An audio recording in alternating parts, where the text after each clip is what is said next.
Hello class, welcome to lesson 10.6, which is all about the distance and midpoint formulas. By the end of this lesson, you should be able to find the distance between 2 points on a coordinate plane, as well as be able to find the midpoint between 2 points on a coordinate plane. And before I jump into the lesson, I have promised for many months that I would do a shout out to Mitch Doggity Dog. So, we're nearing the end of the year. We have now had our shout out. So congratulations, Mitch Doggity Dog. Alright, jumping right into talking about the distance formula. The distance formula is something that you need to memorize, so I highly recommend you write it down in your notes and start working on memorizing it, just like we had to memorize the quadratic formula and other things. This is super important. You're going to see it a lot next year in geometry. So let's break down what the formula says. The distance formula has to do with distance on a coordinate plane. So that means we're getting back into the graphing, except we are not actually graphing. We're just talking about a graph. But it does mean that we have 2 points on a coordinate plane, and so that means we have x, y points, and we are going to talk about how to find the distance between them. So if we look at it, our distance, we represent that with a d. We're going to use a big square root symbol. And then you're going to take your x values, because you're going to have 2 of them. You're going to have one for your first point, one for your second point. You're going to subtract them. Then you're going to do a plus, and you're going to say your y minus your other y value. Okay? If I decide point A is my x1, y1, then I'm going to plug it in here. So this is from point A, and this is from point A. That means that this is point B, and this is point B. It's really, really important that if you start, notice I have BA and then BA, your answer will be wrong if you accidentally mix up and start your Y value with your A point, okay? You need to make sure if you're starting with point B in X, you need to start with point B for Y. So if I'm starting with this point, I need to keep that consistent. Alright, so if we want to find the distance between 2 points with the given coordinates, I'm going to rewrite my distance formula. I'm going to say D equals the square root of x2 minus x1 squared, that quantity squared, plus y2 minus y1 squared.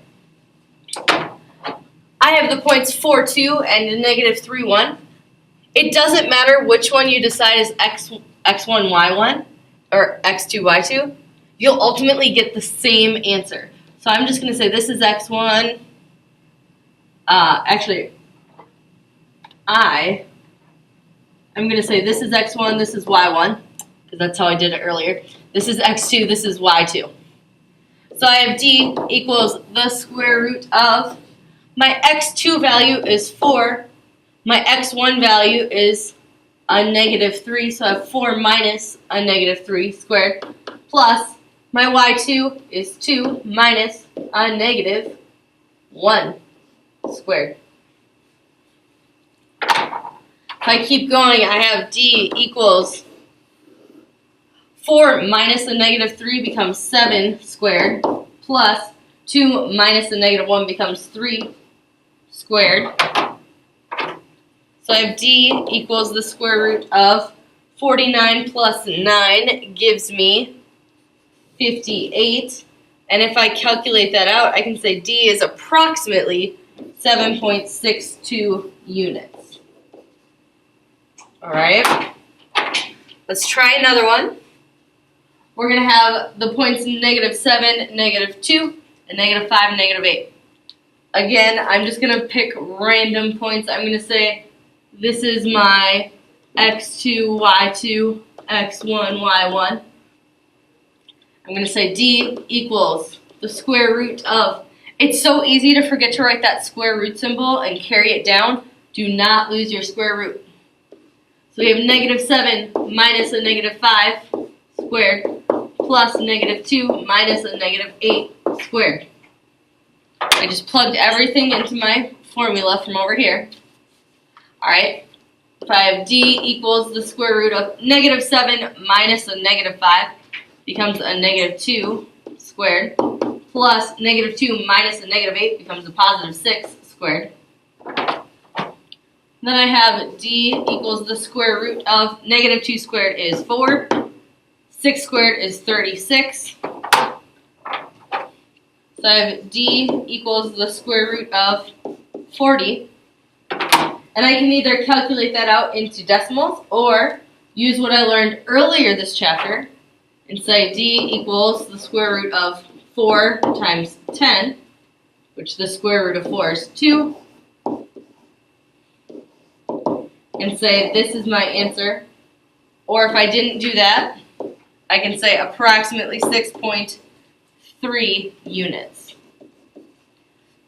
Sometimes the directions are going to tell you to write it as a simplified radical, in which case you have to do what I boxed. If I say just solve, and I don't specifically say you have to do a simplified radical, you can do the decimal if you want. Why don't you go ahead and find the distance between the points? Alright, hopefully you ended up with 7.81 units. If you have questions, let me know. Let's look at example 2. We have Julianne is sighting her rifle for an upcoming biathlon competition. Her first shot is 2 inches to the right and 7 inches below the bullseye. What is the distance between the bullseye and where her first shot hit the target? So we're talking about distance. Instantly, let's think of our coordinate plane. So our bullseye is, let's put it at a nice point, the origin, 0, 0. Then if we know her first shot is 2 inches to the right, I'm going to go over 2, and then down, 1, 2, 3, 4, 5, 6, 7. Her shot is somewhere in here, and I want to know how far is that. That was a terrible line, I'm sorry. But that point would be 2, because we went 2 to the right, and then -7. I'm going to say this is my x2, y2, x1, y1. I'm going to say d equals the square root of x2 minus x1 squared plus y2 minus y1 squared. So I have d equals the square root of 2 squared plus -7 squared. If I do that, I have d equals the square root of 4 plus 49, or d approximately equals, let's see, that would be about 7.28 inches. This would be the square root of 53. And if you calculate that out, you get 7.28 inches. Why don't you go ahead and solve one on your own? Good luck. Alright, hopefully you got 9.49 inches. If you have questions, let me know. Let's look at example 3. So before we were solving for the distance, and we had the 2 points. Now, we have our distance, we have 1 point, and we have half of the other. So we want to figure out where the other possibilities are for the value. So if we have our distance formula, d equals the square root of x2 minus x1 squared plus y2 minus y1 squared. Let's plug in the information we know. Our distance is 10 units, so I'm going to say 10 equals the square root of, and then I have to choose which point's going to be 2 and which point's going to be 1. I'm just going to say this is x2, y2, and x1, y1. Again, it doesn't matter. If you decide that -6, 2, if you want that point to be x2, y2, you'll ultimately get the same answer. Okay, so my x2 value is 2 minus a -6 squared plus a minus 2 squared. If I keep going, I want to simplify a little bit. So I have 10 equals the square root of 2 minus a -6 becomes +8 squared plus a minus 2 squared. I can't really do anything with that yet. Now if I want to get rid of this outside square root, because I want to get to a point where a is all by itself, I have to move that big square root first. And the way I do that is by squaring both sides. So I have 100 equals 8 squared plus a minus 2 squared. So I have 100 equals 64 plus a minus 2 squared. I can subtract 64 from both sides. I get 36 equals that a minus 2 squared. In order to undo that square, since I have a perfect square on the left-hand side, I'm going to say, let's take the square root of both sides. Remember, you have to do plus or minus. So I have plus or minus 6 equals a minus 2. This is stuff we learned earlier this chapter. Then if I move that 2, I have 2 plus or minus 6 equals a. So I have 2 plus 6 gives me 8. Or I could do 2 minus 6, which is negative 4. And those are my 2 possible answers. There will be some times where you don't have a perfect square over here. So say that was like a 28 equals that a minus 2 squared. You would have to FOIL this out. So you'd say a squared minus, let's see, that would be 4a plus 4. Then you would subtract 28 from both sides. You have 0 equals a squared minus 4a minus 24. And then you would solve from there. Okay, you can either try the x method or use quadratic formula. So you will have to do that sometimes. Just not on this example. Because, the reason being, I'm going to say it one more time, is because we had a perfect square on the left-hand side. Go ahead and try solving this one on your own. Good luck. Hopefully you ended up with negative 4 or 8. If you have questions, please let me know. Let's look at our last formula for today. That is the midpoint formula. Another thing you need to memorize. Midpoint formula talks about, instead of the distance between point A and point B, we want to know where's the exact middle. Okay? So you're going to take those same x1 and x2 and y1 and y2, but this time you're just going to add your x values and divide by 2, and add your y values and divide by 2. And that's it. You want to make sure you write it with the parentheses though, because hopefully you remember from earlier this year, it annoys me when you forget your parentheses on ordered pairs. Then it just looks ridiculous. I don't know what else to say. Okay? It's not an ordered pair without the parentheses.